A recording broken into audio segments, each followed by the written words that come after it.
on the bed. I would just jump on the bed. And break someone's rib. Yeah, maybe. But I don't really, teaser's easy to make fun of. Like, tender, loving, care. Actually, it's quite well thought out. More well thought out than I've actually encountered a video game that encourages sex. You go through the decks before you play. You pick out what you and your liberated friends are comfortable with, and there's tons of cards in there. Yeah. So you can dress up as policemen if you want. If you want. Only if you want. Only if you want. And I don't want to. Or you can.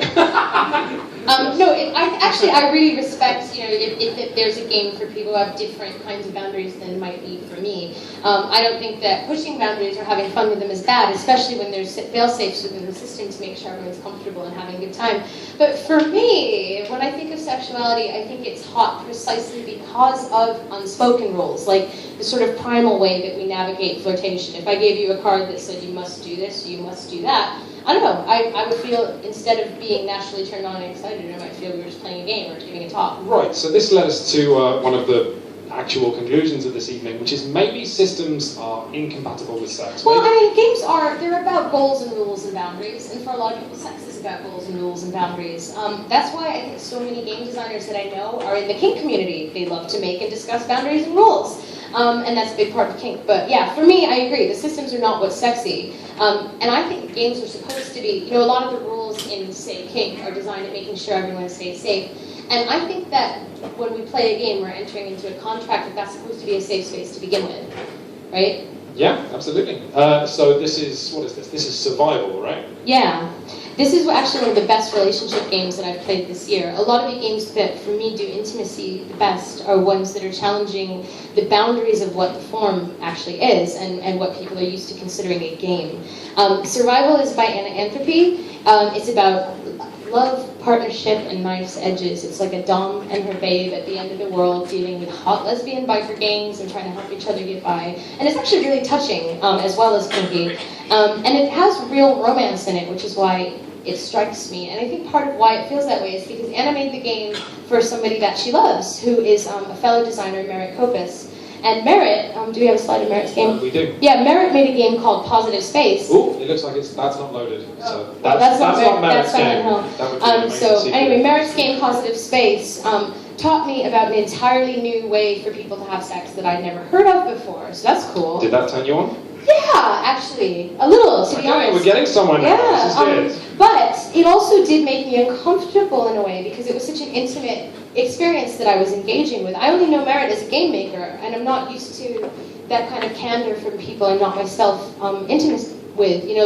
That's one of the things I think makes Merritt's work really powerful. I think maybe feeling uncomfortable or noticing the dissonance between intimacy and discomfort is an important part of any mature portrayal of sexuality. Yeah.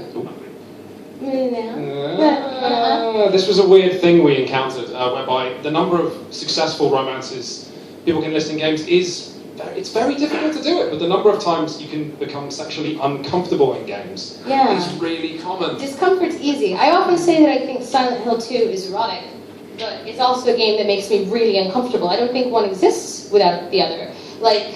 Silent Hill's a game about sexuality. It's about a game about a man wrestling with grief and sexuality. Kind of like the FMV games of the 90s. It seems like this dark, uncomfortable sexuality is a popular theme. Maybe one can't exist without the other.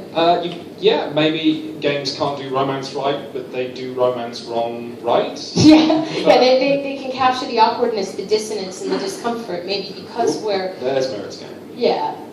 So that's just a shot of Merritt's game, but. Do you have a time that you were both uncomfortable and turned on in a game? It is this. I was playing Fallout 2 when I was a kid, which is not something any kid would do or should do. I was playing a female character, and this is probably the strongest response I've had in a sexual situation in a game. In a game. Right. No, because otherwise that's just... Okay, continue. I arrived in a town and playing an RPG. You try and be as nice as possible to everyone. And I met a ganger, and he asked if I should come back to his car, and I said yes, because that's what he wanted. And then the screen faded to black. And I must have been like 12 or 13 when this happened. And it faded back up, and it was him telling me to fuck off after having used me. And I could barely continue. I don't think I actually continued the save game. It was that repulsive. I can't really go into this without using, tricky language. Yeah. But it was definitely the most uncomfortable a game has ever made. But also a little turned on. no, a little bit, yeah. What are times that you've been genuinely turned on by game stuff? Genuinely turned... okay, so this isn't a game, this is actually an... Wait, why are we saying what isn't a game tonight? Everything is a game. It's a pen and paper game. It's a pen and paper game. It's a game. Shooting the moon. They're all games.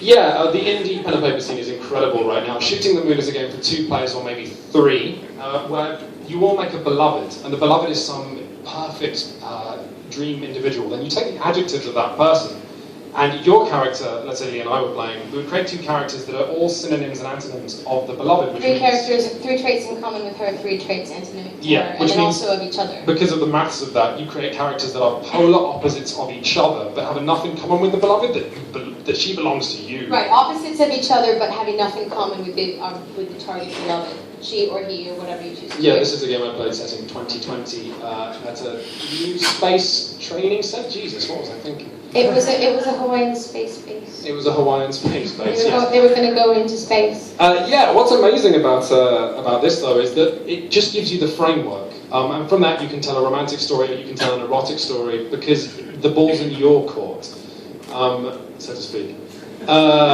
Really? No, I didn't even mean to do that. I Just swear make to a God. ball